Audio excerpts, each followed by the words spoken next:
I'd really like to thank you for having me here. I love coming here, unfortunately here for a very short time.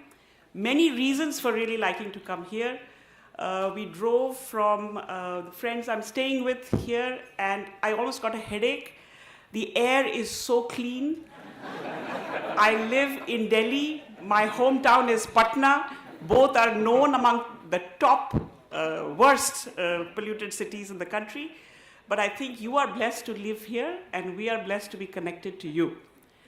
Because for many years, we've had this connection. Google.org was mentioned. The ASER survey, which we are quite well known for, we had very early support from Google. And we've continued both as individuals and as organizations. There are many people in this room who have supported us when we were not well known and were not known for doing the kind of work we do. So a very big thank you for allowing me to breathe your air and sharing your support with us. I wanted to give you just a quick overview. I know this is it's dinner and I shouldn't stand in the way. But just to give you a quick overview of where India is and where I think our work fits in to where as a country we are. 10 years ago, we were already well on our way to having every child in school. To have 250 million children going to school, almost 96% of them are enrolled, is no mean task. And I think it's been achieved because jointly, parents, communities, people who have had high aspirations for their children, and the government together have worked to make this happen. Big things happen when people do things together. And I think the history of India's schooling success is a testament to that. If I think about what is going on in India today, every age group in India is roughly about 25 million people. So we have roughly 25 million 6-year-olds, 7-year-olds, and so on. 10 years ago, if you look back and looked at how many children had reached 8th grade, the number was around 11 or 12 million. But today, that number is close to 22 or 23 million, which means that not only are children coming to school, but they are staying longer, and therefore, we really as a country should be proud of the fact that we are able to guarantee at least 8 years, if not more, of schooling for all our children. So that's the good news. But there's a lot of work to be done, and as Sundar mentioned, we know from our own research that you may spend many years in school, but the value that is added for every year in school is a lot less than it needs to be. So, for example, you looked at Meera, she was in 5th grade, and she couldn't as yet read at basic level, 2nd grade level. And we have almost half of India's children who are reaching 5th grade who are unable to do basic reading or basic math, which means that the graph that ought to be very sharply going up for every year of school kind of flattens out quite early. And then it stays flat because nobody in 8th grade is going to teach you basics. If you don't learn them on time, then you're really below potential. But that's on the numbers side. If I look at what actually happens in classrooms, this is what I see. Imagine that I'm a 5th grade teacher and I'm teaching, and in India, as in perhaps many developing country education systems, you teach from the textbook of that grade. And so you're missing out at least half the class.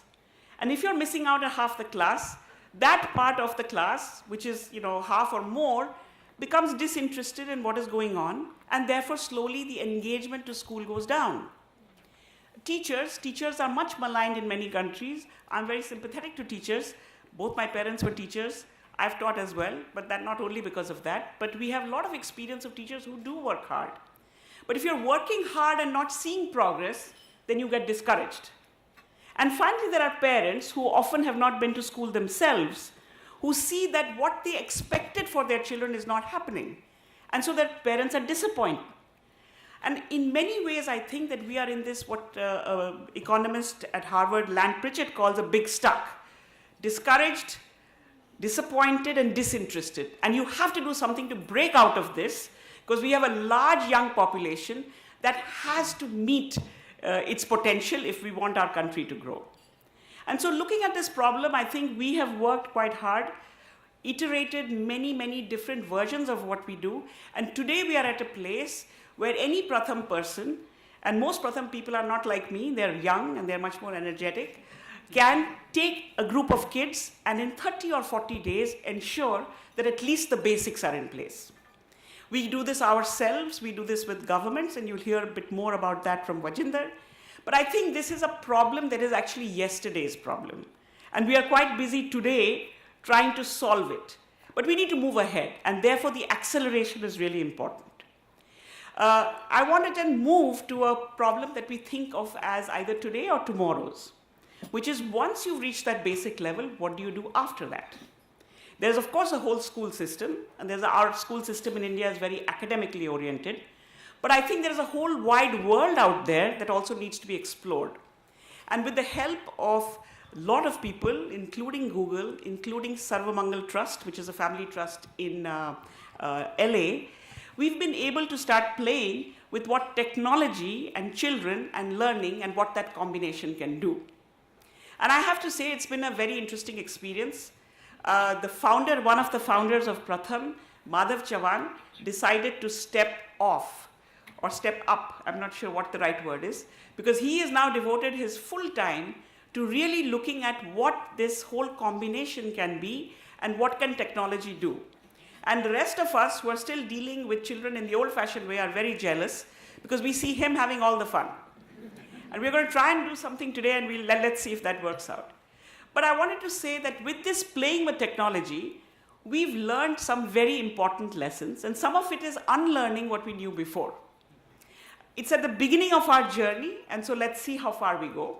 But I want to just list a few things that we've learned. First of all, we've distributed about 20,000 tablets in the last 2 or 3 years, and they've gone into about 1,000 villages. These tablets have gone directly to children and to their families and to children's groups. They haven't gone to school.